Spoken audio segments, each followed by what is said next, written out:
오늘 하나님의 말씀 역대기상 10장 1절 말씀 봅니다.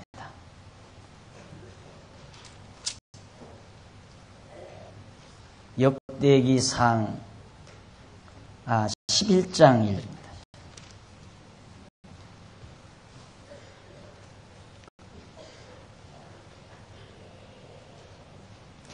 온 이스라엘이 헤브론에 모여 다윗을 보고 가로되 우리는 왕의 고륙이니이다.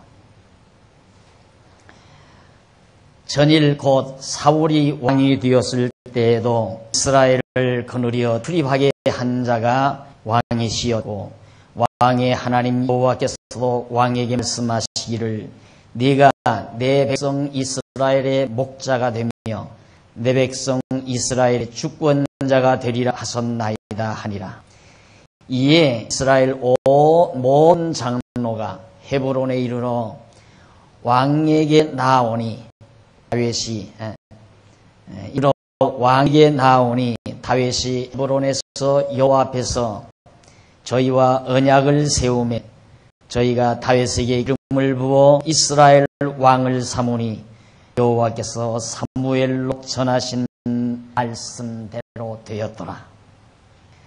3절 마지막 절까지 봉독해 드렸습니다. 우린 지난 시간 다윗 왕이 이제 이스라엘 왕으로 즉위하는 과정에서 먼저 즉위 경위, 어떤 과정을 통해서 다윗이 왕으로 즉위하게 되는가, 즉위 경위에 대해서 지금 우리가 살피고 있는 중입니다. 살피는 가운데 바로 11장 1절로 3절 이제 봉독해드린 말씀은 온 이스라엘 백성들이 이제 정말 헤브론이라고 하는 예루살렘에서 얼마 되지 않는 곳입니다. 그곳에 모이게 됐습니다. 모여서 결국 그들이 말하기를 다윗 왕 전에 사울이 왕이 됐지만은 그때도 하나님께서 다윗으로 하여금 나라를 다스리도록 사실은 하셨다. 블레셋이 쳐들어왔을 때에도 다윗이 그 블레셋 대적을 쳐 백성들로 하여금 안심하고 살게 만들어 주셨고요. 또 다윗이 나가는 곳마다 전쟁에서 승리하는 놀라운 섭리를 하나님이 해 주셨다는 얘기죠. 그래서 이제 더 기다릴 건 뭐 있습니까? 다윗 당신께서 왕이 되셔서 하나님이 원하시는 대로 왕으로 군림하셔야 됩니다 하고 바로 왕에게 기름을 부었습니다. 그렇게 해서 왕을 삼았는데 문제는 그게 뭐냐면 3절 하반절에 보면 거기 다윗이 헤브론에서 여호와 앞에서 저희와 언약을 세우며 저희가 다윗에게 기름을 부어 이스라엘 왕을 삼았는데 바로 그 일이 뭐냐면 여호와께서 사무엘로 전하신 말씀대로 되겠다 이 말입니다. 그러니까 그 이전에 사무엘이 이세 아들에게 가서 하나님께서 이스라엘 왕 될 자에게 기름을 부어라 해서 찾아갔는데 이세 아들이 8명 되지 않았어요. 그래서 이 아들들을 하나하나 이제 이세에게 데려오라고 해서 보니까 큰 아들이 너무너무 잘생긴 거예요. 그래서 큰 아들에게 기름을 부으려고 했는데 하나님께서 아니다 말이에요. 사람을 그렇게 외모로 보면 된다. 하나님은 사람을 중심을 본다 이 말이에요. 그래서 못하게 해놓고는 둘째도 셋째도 넷째도 다섯째도 다 하는데 하나님께서 허락을 안 해요. 기름을 붓는 걸. 그러니까 저 밑에 가면 여기 뿌리 하나 있죠. 나팔 부는 나팔 말고 또 뿌리 하나 자그만 뿌리 있어요. 거기다가 기름을 담아가지고 이제 머리에 붓는데 하나님께서 허락을 해야 붓죠. 그래 아들이 하나도 없는 거예요. 이제 다 됐느냐 그러니까. 집에 있는 아들은 하나도 없습니다. 그러면 또 없느냐 그러니까. 저 들에 가서 지금 약물이 먹이는 못난이 하나 있습니다 이 말이죠. 그 한번 데려와 봐라. 그 데려온 것이 다윗이에요. 그러니까 아주 이새도 형제들 중에 제일 못나니까 넌 가서 그냥 양이나 먹여라 하고 들여다 내보내버린 거예요. 그러니 부모에게 천대받으면서 들에 가서 정말 비참하게 양무리들과 더불어 하늘 지붕 삼고 밤이슬 맞아가면서 들잠 자면서 양떼들을 먹이는 다윗이 왔습니다. 햇빛에 그을리고 얼마나 초라했겠습니까? 그런데 그 순간 하나님께서 사무엘의 마음을 감동하다. 내 마음에 합한 자다. 하나님의 마음에 합한 자다. 이래가지고 그 다윗에게 기름을 부은 바 있습니다. 그 하나님께서 사무엘을 통하여 그렇게 말씀하시는 대로 이가 이 다윗이 장차 하나님의 택한 백성 이스라엘의 통치자가 되리라고 언약하신 말씀대로 다윗이 왕위에 오르게 됐다 하는 얘기입니다.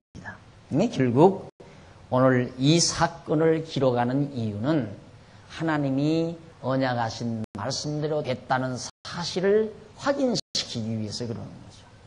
하나님 말씀대로 됐다. 즉, 이 땅 위에서 일어나는 모든 역사는 하나님의 말씀대로 이루어지는 것이다. 하나님의 레마, 입으로 나오는 말씀도 말씀이지만은 그 입으로 나오는 언어는 생각의 표현이죠. 그래서 말과 말씀은 로고스와 언어라고 하는 것은 같은 맥락에서 우리가 이해할 수 있는 거죠. 왜냐하면 언어는 바로 내 생각의 표현이니까 내 뜻의 표현이고 내 사랑의 표현이라고 말이죠. 그러니까 다윗이 이스라엘 왕으로 지금 군림하게 된 것은 하나님께서 이미 정해놓고 계획하신 하나님의 작정하신 뜻이 이루어진 것이다. 그 말이에요. 이 한 가지 내용을 보더라도 역시 이스라엘 민족의 역사만이 아니라 온 인류의 역사도 하나님이 정해 놓으신 뜻대로 이루어져 가다 하는 얘기입니다. 자, 우리나라 며칠 안 있으면 지방선거도 있고 대선도 있고 그런다고 그러죠. 서로 비방하고 난리를 쳐도 이미 하나님의 뜻 가운데는 세워질 자가 정해져 있죠. 우리가 모르지만은 누가 될지 모르지만은 하나님이 정하신 자가 되게끔 돼 있어요. 폭군을 안 칠 땐 백성을 괴롭히기 위해서 하나님께서 폭군 정치를 하는 자를 내세우는 거고요. 백성을 편안하게 살 수 있도록 하시려면 온화한 정치를 펴는 지도자를 군왕으로 앉히시는 것이 이스라엘 민족사에서 보여지는 하나님의 섭리였습니다. 그러니까 모든 역사가 하나님의 섭리와 경륜 따라 이루어진다는 사실을 이 한마디에서도 우리가 확인할 수가 있습니다. 그 다음 이제 4절로부터 그 이하 9절까지 보면 다윗이 여부수를 써서 빼앗아 가지고 이름을 다윗성이라고 그렇게 이름을 붙이는 내용이 나옵니다. 다윗이 온 이스라엘로 더불어 예루살렘 곧 여부수에 이르러 지금의 예루살렘 현재 유대인들이 팔레스타인들과 바로 경계를 놓고 쌈박질을 벌이는 예루살렘 성이 있죠. 그 예루살렘 도성이 언제 예루살렘이라고 됐느냐? 원래는 이름이 여부수라는 곳이었어요. 여부수라는 이름이었는데 다윗 시대에 그 여부수를 찬탈합니다. 빼앗은 거예요. 그 도성을 빼앗아서 거기가 요새지예요. 나는 가보지는 않았지만 지형적으로 보면 이렇게 높아가지고 분지처럼 돼 있는 아주 참 전쟁의 전략상 참 좋은 곳이라고 그래요. 하나님께서 그런 곳에 바로 다윗성을 만드시기 위해서 다윗으로 하여금 여부수를 쳐서 지금의 예루살렘인데 예루살렘 곧 여부수에 이르러 여부수 토인이 거기 거하였다. 여부수 토인, 여부수 원래 원주민들이 거기 거했는데 여부수 토인이 다윗에게 이르기를 네가 이로 들어오지 못하리라 하나 다윗이 시온 산성을 빼앗았으니 이는 다윗 성이더라. 시온 산이라고도 하고 예루살렘이라고 하고 시온 산, 예루살렘, 여부수, 다윗성 다 같은 지역을 놓고 부르는 용어들입니다. 시온산, 예루살렘, 여부스, 다윗성이다. 원래 이름은 여부스고 그 다음 이제 다윗이 빼앗아서 그걸 다윗성이라고 했고 거기에 이제 시온산이 있다 해서 시온성이라고도 했고 그 다음 이제 후대에 그걸 예루살렘이라고 평강의 도시다. 예루살렘, 샬롬 하면 평강이란 말이거든요. 예루란 말은 도성이란 말이고 샬롬, 예루살렘 즉 평강의 도시란 뜻입니다. 자, 그래서 여부스에 이르니 거기에 못 온다 하나 다윗이 시온 산성을 뺏었으니 이는 다윗성이더라. 6절 다윗이 먼저 여부스 사람을 치는다는 두목과 장관을 삼으라 하였더니 수르야의 아들 요압이 먼저 올라갔으므로 두목이 되었고 다윗이 그 산성에 거한 고로 무리가 다윗성이라 걸었으며 다윗이 밀로에서부터 두로성을 쌓았고 그 남은 성은 요압이 중수하였더라. 만군의 여호와께서 함께 하시니 다윗이 점점 강성하여 가니라. 사실 다윗 초라했잖아요.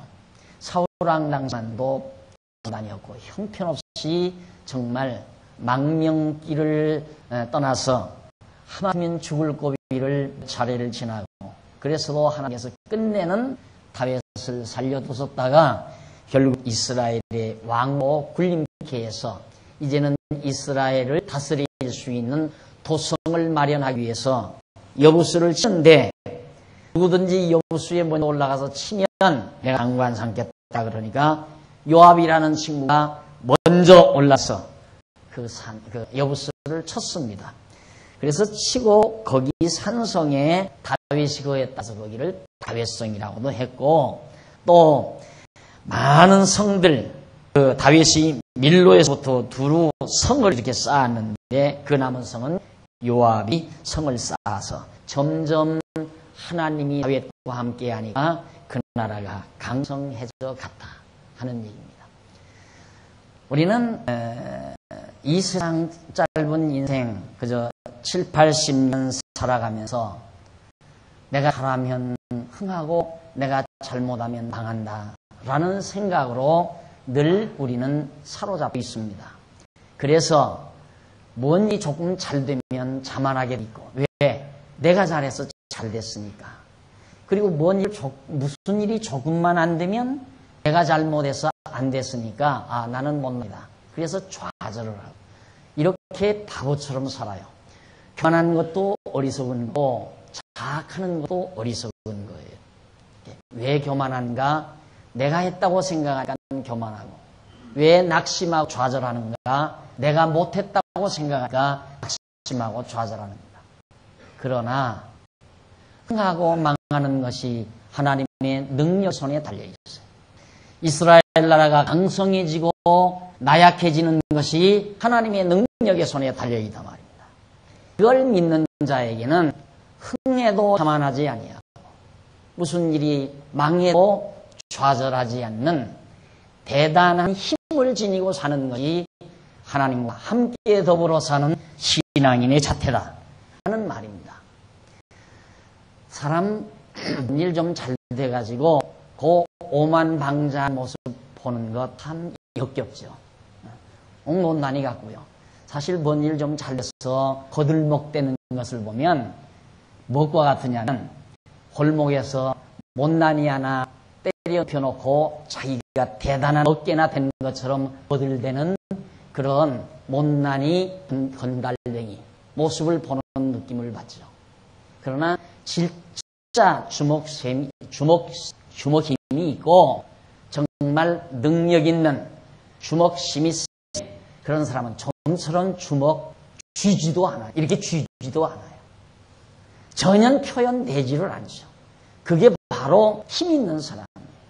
근데 못난이가 잘난 척하고 힘이 없는데 힘 있는 척하는, 그건 정말 꼴불견이란 말이에요. 오늘 우리 그리스도를 믿는 성도들은 하나님이 함께하면 흥할 수도 있고 하나님이 나를 망하게 하면 망할 수도 있다는 확고한 신앙을 가졌을 때 자만할 필요도 없고 절망할 필요도 없고. 왜?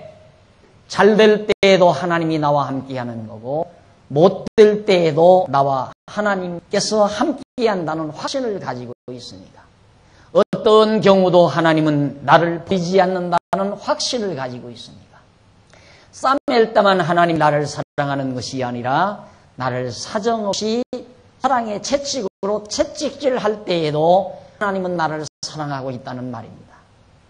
매를 맞을 때에도 하나님이 나를 사랑하는 것이고 매 맞은 이후에 싸움의 힘을 당할 때에도 하나님이 나를 사랑한다는 이 확신을 가지고 사는 것이 우리의 삶의 자태이며 여기에서 얻어지는 대단함은 어떠한 경우도 좌절하지 않는다.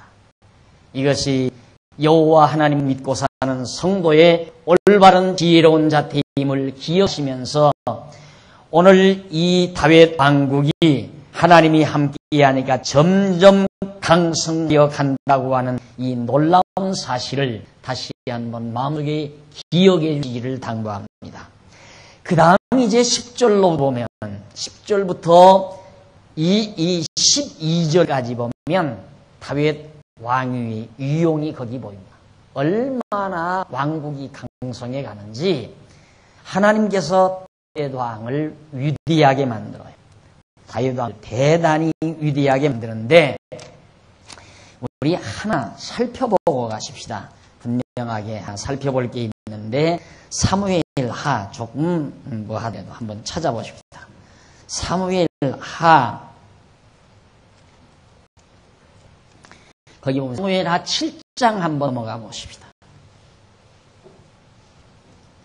7장 넘어가 보면 9절에 7장 9절에 네가 하나님께서 나단 선지를 통하여 지금 다윗에게 말씀하는 내용이다. 다윗에게 하는 말인데 거기 보면 9절에 네가 어디로 가든지 내가 너와 함께 있어 네 모든 대적을 네 앞에서 멸하였은즉 세상에서 존귀한 자의 이름같이 네 이름을 존귀케 해준다.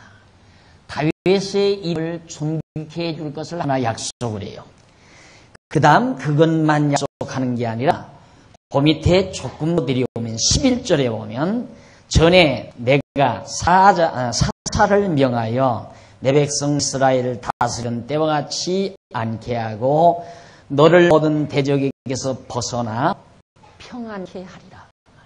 평안케 하리라. 그러니까 다윗의 이름을 존귀케 하고 다윗이 다스리는 나라를 평안하게 해주고 또 하나 있어요. 그것이 뭐냐면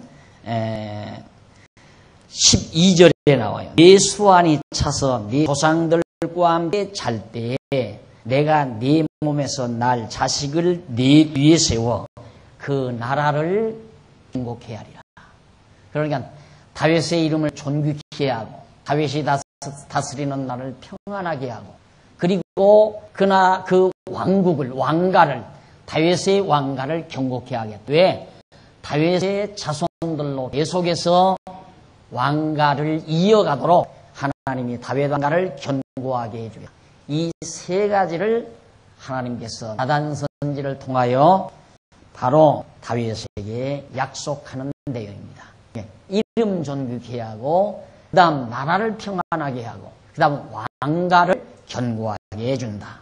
이 하나님께서 이미 언약하신 말씀이에요.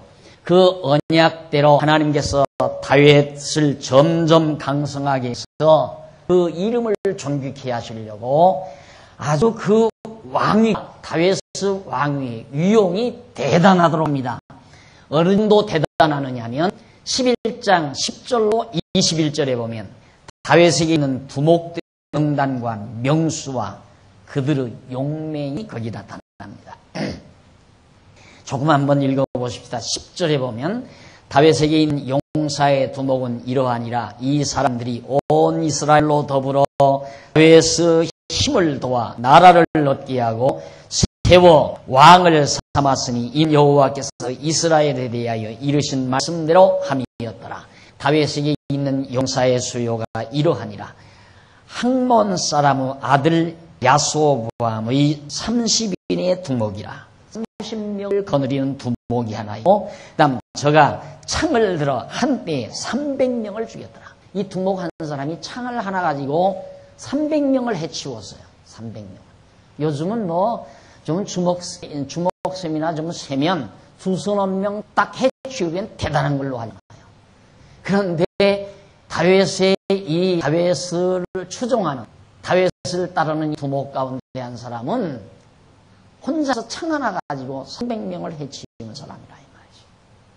그 다음 또 아호와 사람 도도의 아들 엘르아살인이 세 명의 용사 중에 하나인데, 저가 바스다밈에서 다윗과 함께하였더니 블레셋 사람이 그곳에 모여서 치니 거기 보리가 많이 난 밭이 있더라. 백성들이 블레셋 사람 앞에서 도망하여 저희가 그 밭 가운데 서서 밭을 보호하여 블레셋 사람을 죽였으니 여호와께서 큰 구원으로 구원하심이었더라. 두목 한 사람은 또 블레셋 쳐들어오는 블레셋 군대들을 다 쳐서 멸한 사람이었다. 그 다음 이제 15절로부터 그 이하, 거기 보면 30두목 중에 세 사람이 바위로 내려가서 아둘람굴 다윗에게 이를 때에 블레셋 군대가 르바임 자기에 진쳤더라. 그때 다윗은 산성이고 블레셋 사람의 영체는 베들레헴에 있는지라. 다윗이 사모하여 가로되 베들레헴 성문 곁 우물물을 누가 나로 마시게 할꼬 하며 이 세 사람이 블레셋 사람의 군대를 충돌하고 지나가서 베들레헴 성문 곁 우물물 길어가지고 다윗에게로 왔으나 다윗이 마시기를 기뻐하지 아니하고 그 물을 여호와께 부어드리고 가되 하나님이여 내가 결단코 이런 일을 하지 아니하리이다. 생명을 돌아보지 아니하고 어떤 사람들의 피를 어찌 마시리까 하고 마시기를 즐겨 아니하니라. 세 용사가 이런 일을 행하였더라. 대단한 신복들이죠. 자기 생명을 내대고. 이게 다윗이 이제 아둘람굴 다윗에게 이를 때에 내가 아둘람굴 다윗에게 이 세 용사가 거기 도착하니까 블레셋 군대가 르바임 골짜기에 진을 꽉 치고 있어요. 그런데 먹을 물이 있다 이 말이에요. 그러면 먹을 물을 얻으려면 바로 거기 블레셋 영체, 블레셋 사람들이 이렇게 진을 치고 있는 거기를 지나서 베들레헴에, 거기 베들레헴이라는 곳, 예수님이 나신 곳이죠. 거기에 가야만이 물을 도울 수가 있는데 도저히 그거 기를 수가 없잖아요. 나 목마르다. 다윗이 그래서 나 목마르다. 누가 나로 하여금 마실 수 있게 해주겠느냐 그러니 이 세 용사가 목숨 내건 거예요. 죽으면 죽겠다. 다윗을 위하리라면 죽음을 죽겠다. 죽어도 좋겠다 하고 세 용사가 바로 그 영체에 나서 가가지고 베들레헴 우물을 길어왔어요. 그걸 받아든 다윗이 감동하지 않으면 안 되죠. 인간이 아니죠. 근데 감동하는 정도가 아니에요, 다윗이. 그걸 하나님께 부어드렸어요. 하나님의 입에다 부은 게 아니라 땅에다 부은 거죠. 마시겠다. 내가 생명을 귀히 여기지 아니하고 생명 내대고 가서 길어온 이 물을 어찌 내가 마실 수 있겠던가 하고 다윗이 엄청 감동했던 사람들이에요. 문제는 이겁니다. 하나님께서 나라도 그래요. 나라를 다스리는 것도 신복들 제대로 정말 대통령과 함께 손발 맞서 백성을 위해서 일하고자 하는 사람들이 주변에 모이면 대통령이 정치 잘하는 게 아니에요. 그 사람들이 사실은 일 잘하는 거 아니겠어요? 그런데 아무리 대통령 머리가 좋고 잘나서도요, 주변에 사람들이 다 엉망이면 필요 없어요. 우리 다 경험했잖아요. 다. 그것 갖고 안 된다. 하나님께서 지금 뭘 소개하느냐면 다윗에게 이런 충직된 신복들을 준비해 놓으셨다가 다윗이 이스라엘의 왕위에 딱 오르자 그런 신복들로 하여금 다윗 왕국이 왕가 또 왕국의 모든 문무백관들이 잘 자리를 차지하고 앉게 된다 이 말이죠. 이걸 지금 하나님께서 우리에게 보여주는 겁니다. 왜? 하나님이 그렇게 하신다. 그래서 다윗도 그런 기도를 했지만은 솔로몬도 더욱 그런 기도를 많이 하죠. 다윗이 특히 시편에 보면 그렇게 기도를 해요. 하나님이여, 내 주변에 내 곁에 사악한 자들이 있지 않게 하시옵소서. 내 곁에 하나님의 마음에 합한 자들이 내 곁에 있을 수 있도록 해 주시옵소서. 그게 정말 세상을 살아가는 과정도 다 마찬가지예요. 여러분들도 인생을 많이 살아오셨지만은 인간의 행동에 있는 것이 내 주변에 있는 몇몇 사람, 그 내 주변에 있는 몇몇 사람들이 얼마나 신실하고 아름답고 고운 분들인가. 그거에 의해서 내가 행복하고 불행하다는 것을 많이 느끼며 살게 됩니다. 내 주변에 항상 와서 돈이나 꿔달라고 하고 돈이나 떼먹고 항상 내 이름 팔고 외상술이나 먹고 이런 친구 있으면 참 골치 아프죠. 그러나 정말 주변에 진심으로 나를 아끼고 나를 귀하게 여기고 나를 늘 붙들어주는 주변 사람들이 있다면 행복한 사람이죠. 다윗에게는 하나님께 그런 사람들이 모여오도록 왜? 그를 존귀케 해주려니까. 하나님께서 언약했잖아요. 내가 내 일을 존귀케 하겠다. 다윗의 일을 존귀케 하기 위해서 하나님은 이런 신실한 신복들이 자기 생명 내대고 다윗을 위해서 충성할 수 있는 신복들이 모여지도록 하나님께서 역사하시는 것이다. 그러니까 인간을 사랑하는 데 있어서도 하나님께서 어떤 자들을 내 친구로 사주는가, 내 주변에 있는 친구로 삼아주시는가, 그에 따라서 하나님이 나를 평안하게도 하고 나를 불행하게도 하고. 저는 그런 분들 많았어요. 많이 봤어요. 친구에 의해서 사업이 완전 거들나는 사람들을 여러 사람 봤어요. 이게 사기를 쳐도 친구가 치지 전혀 모르는 사람 사기를 못 쳐요. 안 믿어주니까. 생판 모르는 사람에게 믿고 도장 맡기거나 믿고 보증 쓰거나 믿고 돈 빌려주는 법이 있나요? 안 그러잖아요. 잘 알고 친절하다고 하는 사람에게 때로는 도장도 찍고 보증도 써주고 돈도 빌려주고 담보도 해주고 그래서 망하는 거 아니에요. 예, 하나님께서 주변에 좋은 사람들을 만나게 해준다는 것은 참 아름답습니다. 저는 이 짧은 목회 기간 안에서도요, 항상 신경 쓰이는 것이 내가 늘 그걸 강조하지만 절대 성도들에게 돈 꿔달라고 하지 말라 이 말이에요. 그렇게 당부를 했는데도 돈 꿔주고 당하는 사람이 있더라고요. 나중에 알고 안 나와 교회를 도대체 왜 안 나오는가. 잘 나오던 분이 안 나오는 거예요.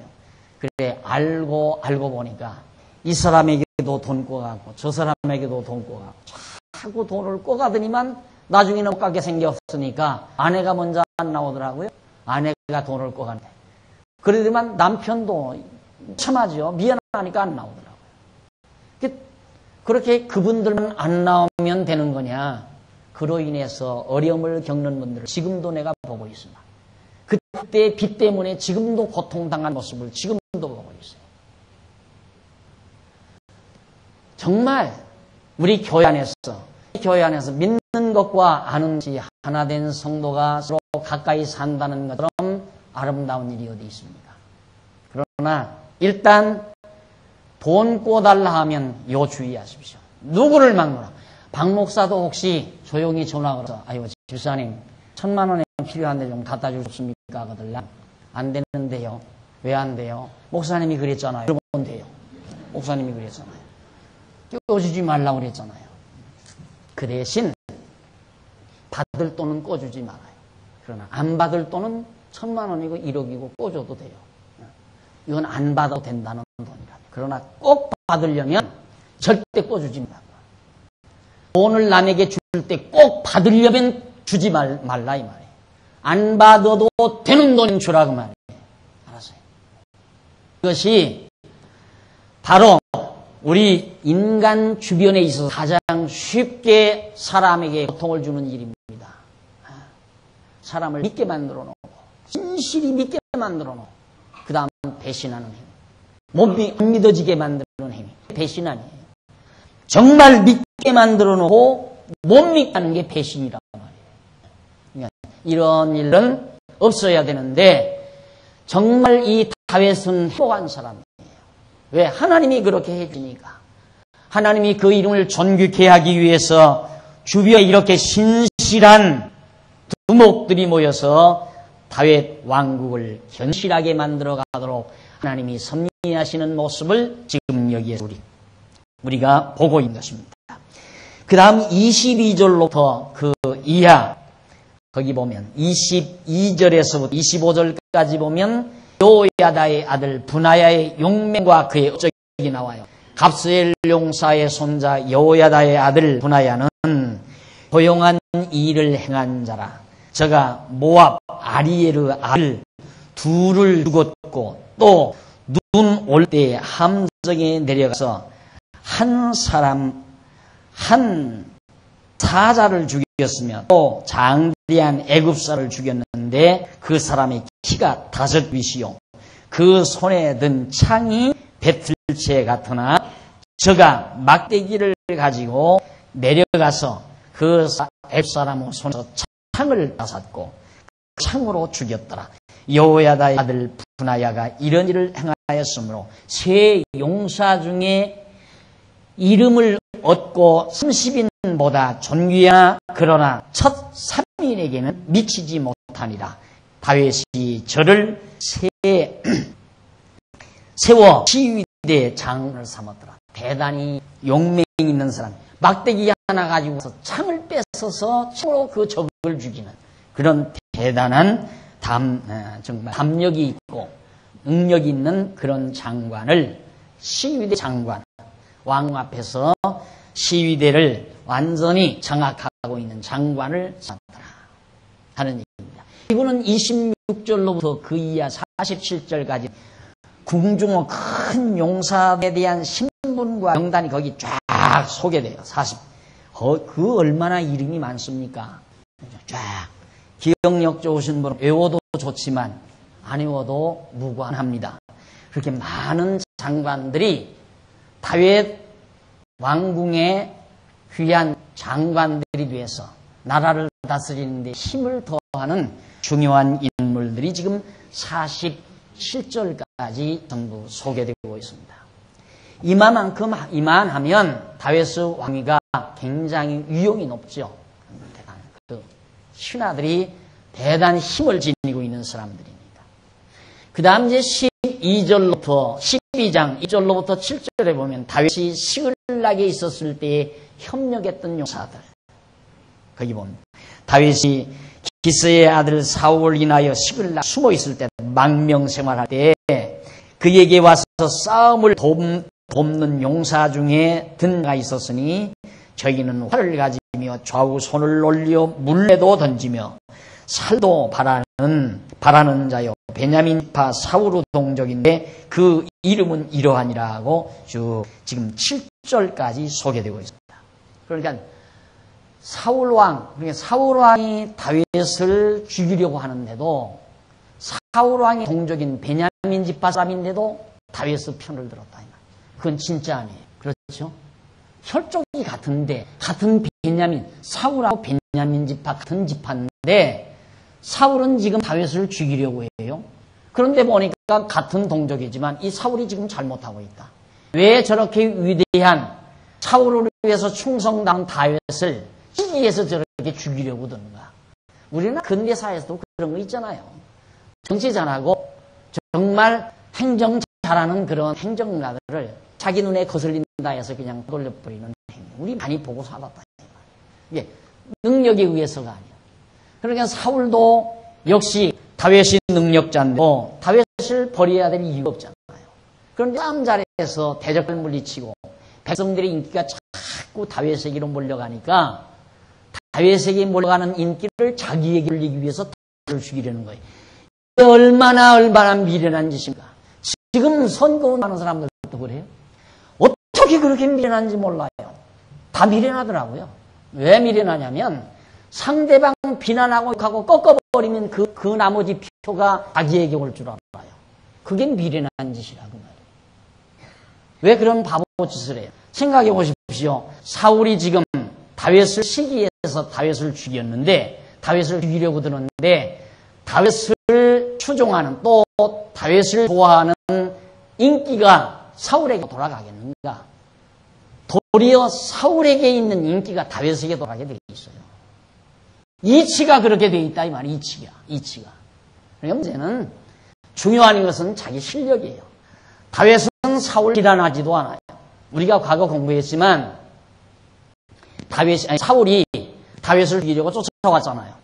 다윗이 피곤해서 굴속 깊이 들어가서 지금 머물고 있는데 사울 왕이 정보를 듣고 지금 다윗을 잡으러 사울 왕이 이제 눈으로 봐야 되니까 다윗이 죽는 모습을 자기 눈으로 봐야만이 밤잠이 온다 이 말이에요. 그게 사악한 사울의 마음이에요. 근데 쫓아왔어요. 쫓아다니다 보니까 이제 아주 굴속 깊이 들어가는데 어떻게 알아요? 그래서 사울도 피곤하니까 그 굴로구에서 그 굴속 깊이 다윗이 있는 줄도 모르고 굴로구에서 꺼내서 거기서 다 잠이 들었어요. 다윗을 슬슬 굴박 나와 보니까 사울 왕이 거기 잠들었거든요. 그러니까 다윗을 따르던 신하 하나가 멱이 없었어. 명령만 하면 내가 그냥 단칼에 단창에 끝내겠습니다. 옆에 창을 딱 꽂고 거기서 자고 있다 이 말이에요. 사울이. 그러니까 나는 명령만 하면 저 창으로 그냥 단창에 내가 끝내겠습니다. 그러니까 다윗이 아소라는 말이에요. 저가 망할 자면 죽을 자면 네 손을 통해서라 내 손을 통해서가 아니래도 하나님이 대적의 손을 통해서라도 멸망시킬 거니까 너 그렇게 서둘지 말라. 대단한 사람 아닙니까? 이게 하나님이 여호와를 의지하는 배짱이에요. 생각이 달라요. 하나님이 여호와를 의지하고 사는 사람의 생각은 보통 사람의 생각은 다를 수밖에 없죠. 그럴 거 아닙니까? 일반적이고 통속적인 생각은 잘됐다 잘 죽여라 할 거 아니에요. 죽여라 뭐야 빨리 서둘러라 이놈 참 깰라 이럴 거 아니에요. 나 같아도 그랬을 것 같아요. 지금 한두 번입니까? 뻔 쫓겨서 그냥 다윗이 가서 살려달라고 그러니까 그냥 그래서 창으로 던져가지고 다윗이 아주 순발력가 싹 비켰으니까 여기에 가서 창이 꽂혔지 순발력 없었으면 그대로 맞들고 지나갔을 거예요. 다윗이. 그런 경우를 당하는가 하면 몇 번 쫓겨서 망생활을 여러 차례 하지 않습니까? 그런데 뭐 그렇게 대단한 인물이라고 다윗이 자기가 말하는 거예요. 그리고는 이제 옷자락만 하나 사울의 옷자락만 하나 딱 해가지고 저 건너편 산에 올라서 큰 소리를 지르고 야 이놈들 어른을 쉬려면 똑똑히 모셔라 이 말이에요. 이놈아 이게 지금 누구의 옷자락이냐 이놈들 하고 사울 왕을 추종하는 그 군대들 신하들의 호통을 단단히 친다. 그따위로 이놈들아 모셔가지고 어찌 존귀의 신분의 생명을 보존하겠느냐 이거죠. 그러면서 사울 왕에게는 왕이여 벼룩만 또 못한 이 모자란 인간을 뭐 그렇게 대단히 보시고 나를 이렇게 꼭 쫓아다니면서 죽이려 하십니까? 사정을 하잖아요. 여기에 백성의 인기가 한없이 올라가요. 역시 다윗이다. 그러니까 동족 베냐민 지파도 다윗을 추종하죠. 다윗을. 그 사람들을 다윗이 다 채용한 거예요. 됐다 이 말이에요.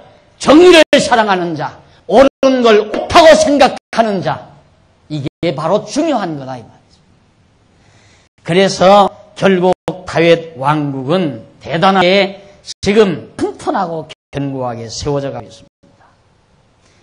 그 다음 1절로부터 그 이하 15절까지 보면 갓사람들 가운데서 다윗에게로 돌아온 명사들입니다.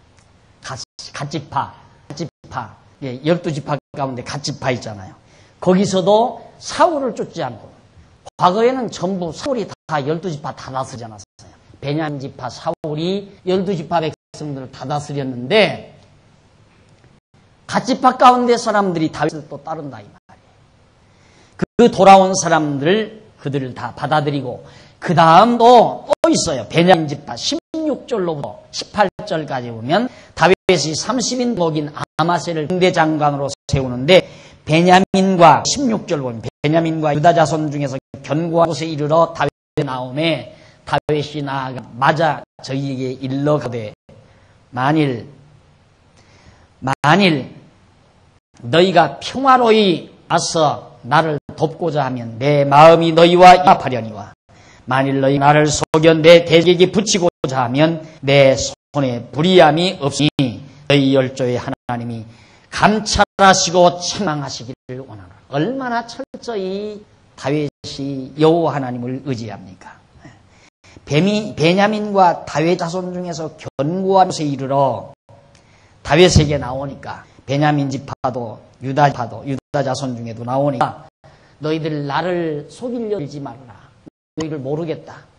너희가 정말 나와 함께 같이 노선을 같이 하고 또 나에게 충성할 자들인지 내가 알지는 못하지만 나를 속이려고는 하지 말라.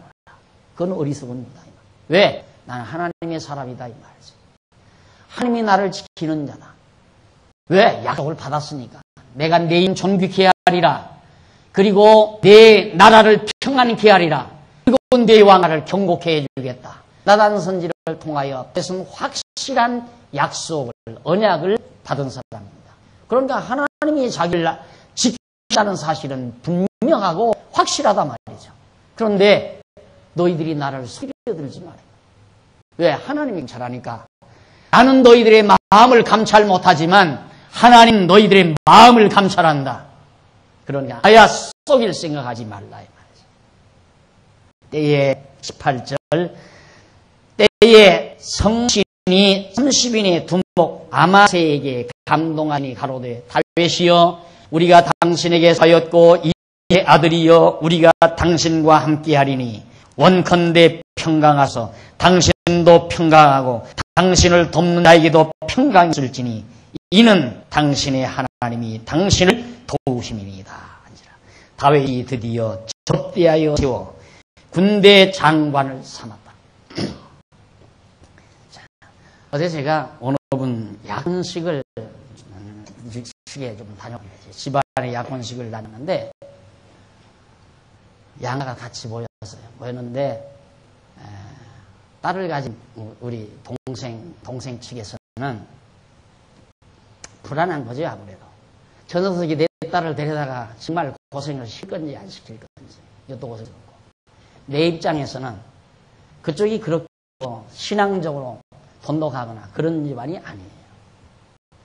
그래서 이제 여담 시간에 돌아가면서 말할 수 있는 기회가 있어서 제가 그런 얘기를 했어요. 우리 집안은 4대째 이르는 그런 기독교 집안입니다. 기독교 신앙인의 가문으로서 저 아이가 기독교 문화권 속에 기독교 가정문화 속에서 성숙했기 때문에 어쩌면 여러 가지로 갈등을 일으키는 요소가 있을지 모릅니다.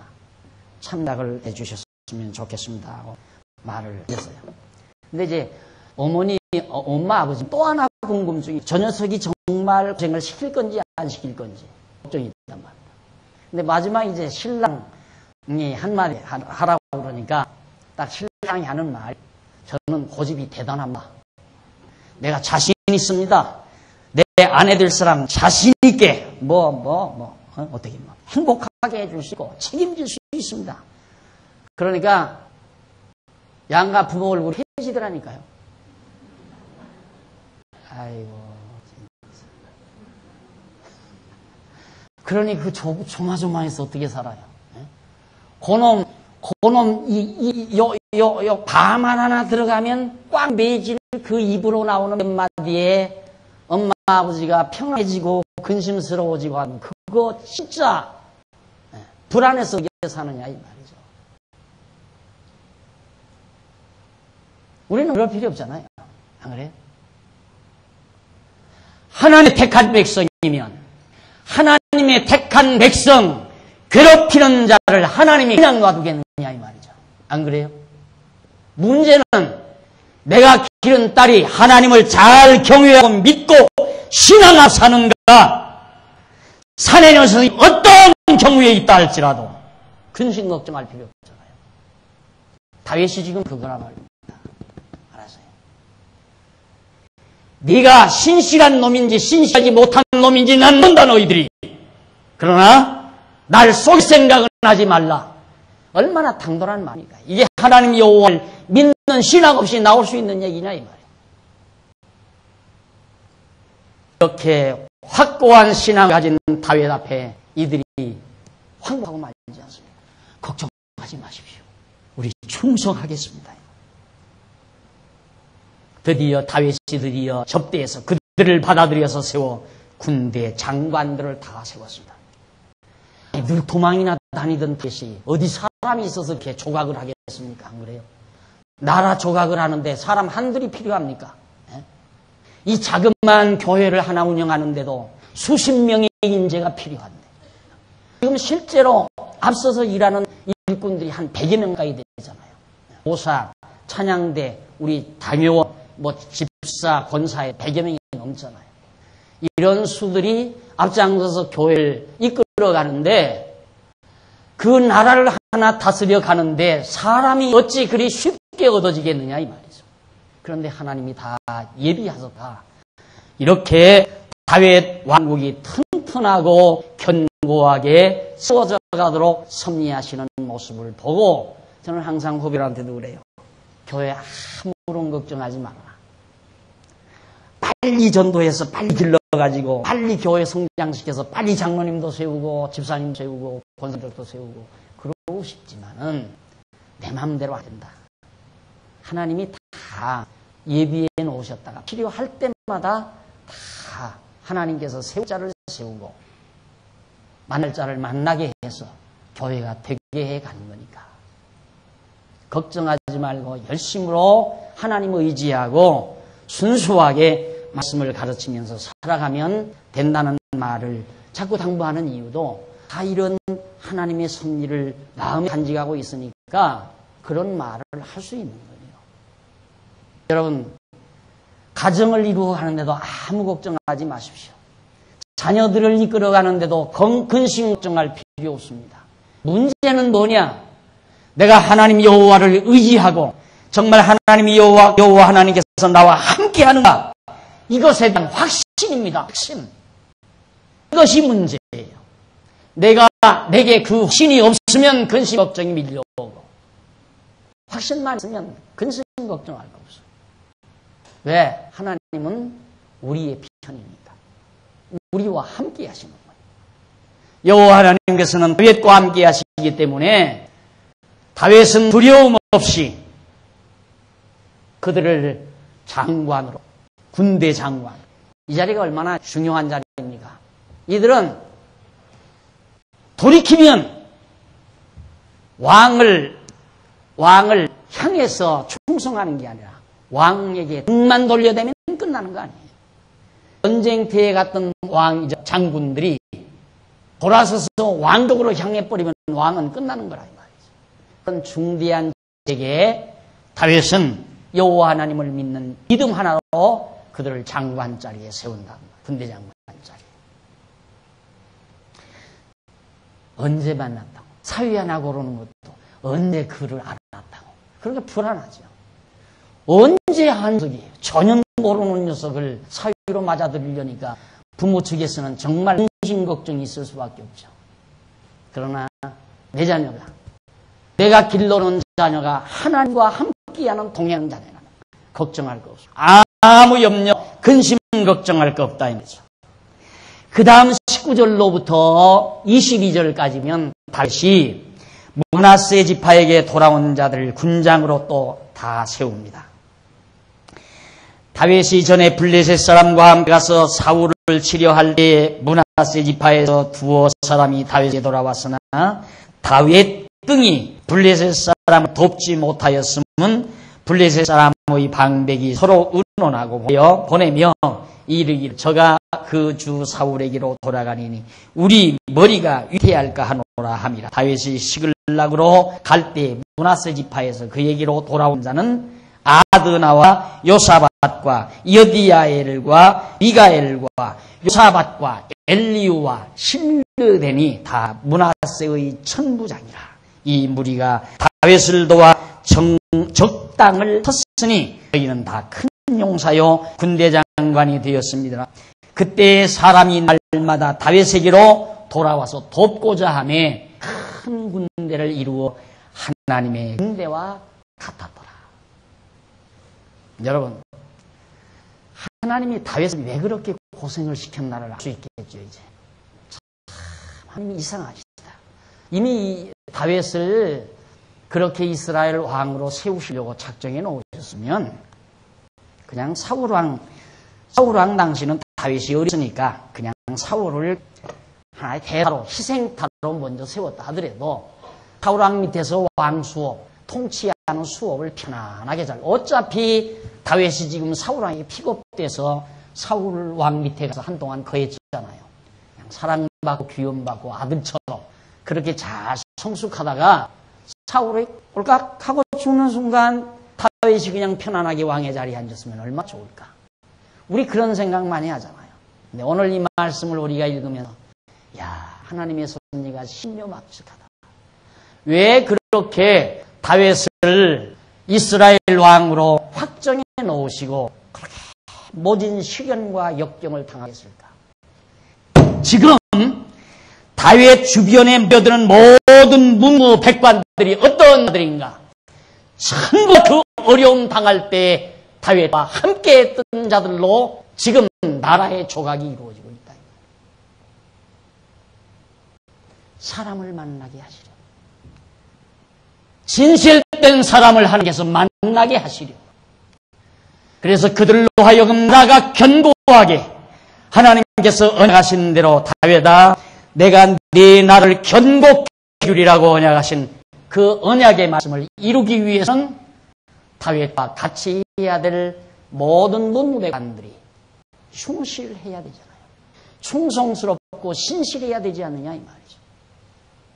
그러니 하나님께서 그 어려운 역경을 겪게 하시고 그 어려운 역경마다 다윗을 돕거나 다윗과 함께 했거나 다윗의 뜻을 추종했던 그 모든 사람들을 다 발탁해서 나라를 견고하게 세워가는 모습을 우리가 여기에서 찾아볼 수가 있습니다.